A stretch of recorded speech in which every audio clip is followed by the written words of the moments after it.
Over 300 years ago, a reclusive scholar named Pu Songling recorded stories people claimed were true. Tales passed between travelers, monks, and farmers, never written down until he did. He called the book 聊斋志异, Strange Tales from a Chinese Studio. It's full of mystery, moments where the world shifts and explanations slip just out of reach. And the story you're about to hear is one of the most quietly mysterious of them all.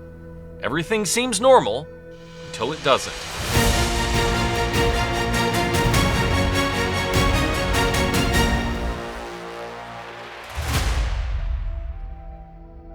Li Wen was born into a family that held rank for generations. His great-grandfather had served in the imperial court under the emperor, his grandfather a commissioner, his father a top advisor in the provincial capital. The Li name was more than just respected. It was tied to duty, tradition, and grace. He was raised in a large courtyard estate nestled at the foot of low mountains in central Henan. The estate was quiet, but not cold. There was a fish pond in the center, plum trees around the outer walk, and bamboo planted to cut the wind. From a young age, Li was taught calligraphy by an old scholar who never smiled, but once praised him for a single stroke of the character Jing, stillness. He remembered that moment all his life.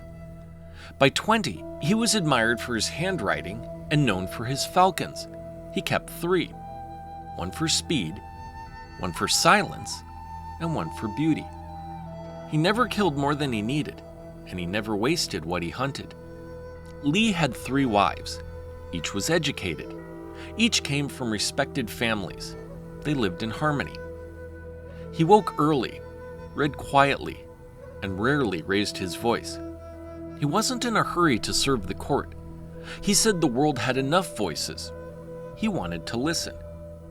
But on one particular morning, Li Wen felt the air was too still. He gathered a small hunting party and rode out before breakfast. The hills were green from the rain the week before. Mist rose in ribbons across the fields. They spotted a hare near a distant thicket, and Li gave the call. But just as his falcon lifted, his horse suddenly reared, lost its footing, and Li was thrown from the saddle with such force that the world went black. When he opened his eyes, there was shouting, a servant crying, another holding his wrist, checking his breath. He blinked, dazed, and tried to sit up. They rushed him home. For 3 days he lay in silence, neither asleep nor fully awake. Then slowly he began to speak, but not like before. He asked for rice and hot tea, refused wine, turned away meat. He seemed calm but distant, like he was watching life from behind a screen.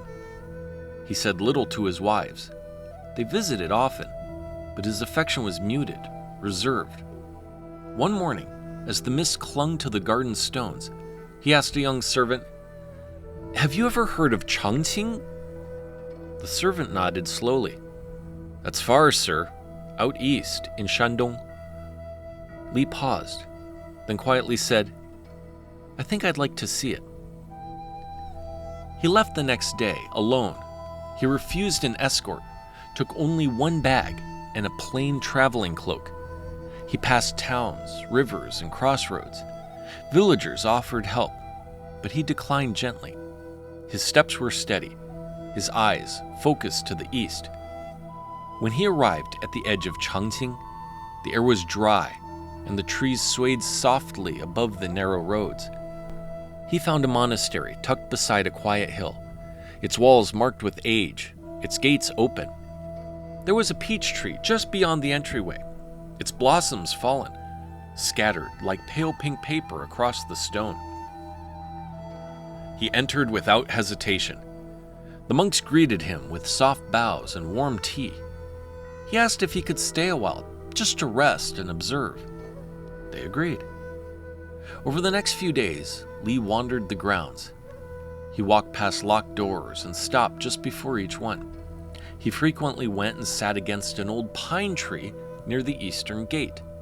He asked for tea before the second bell, and when offered two kinds, chose the one they had recently begun brewing in the spring. He noticed the loose stone behind the shrine. He helped repair the old well near the herb garden. The monks watched. They spoke of his calm, his stillness, his way of speaking that felt familiar. On the seventh evening, as lanterns were lit along the outer wall, Li sat with the elder monks.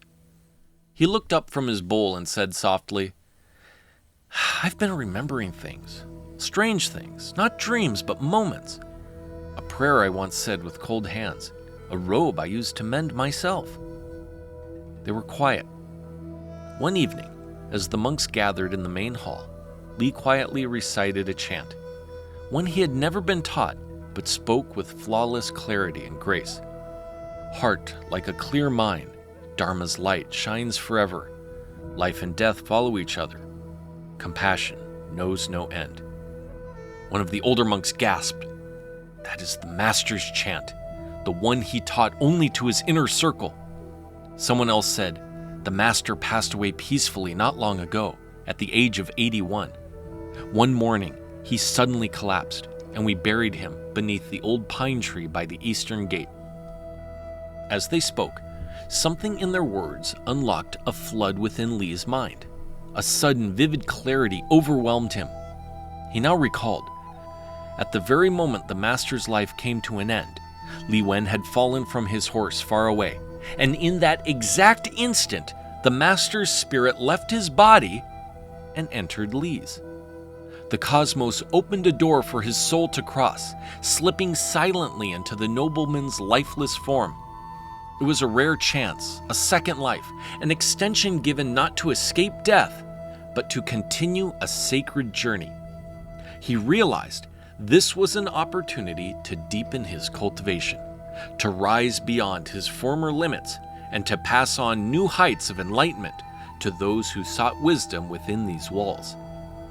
Li bowed his head quietly, the weight of the truth settling around him like the soft light of dawn. He was no longer just Li Wen, nobleman of Henan. He was the Master Reborn, charged with carrying the flame of teaching the next generation. Some stories leave us with answers, others leave us with questions. Was Li Wen chosen to carry on his teachings? Or was it simply karma, allowing a virtuous soul to continue walking the path he had not yet finished? Perhaps he was meant to let go of his old life, not out of sorrow, but to climb just one step closer to awakening.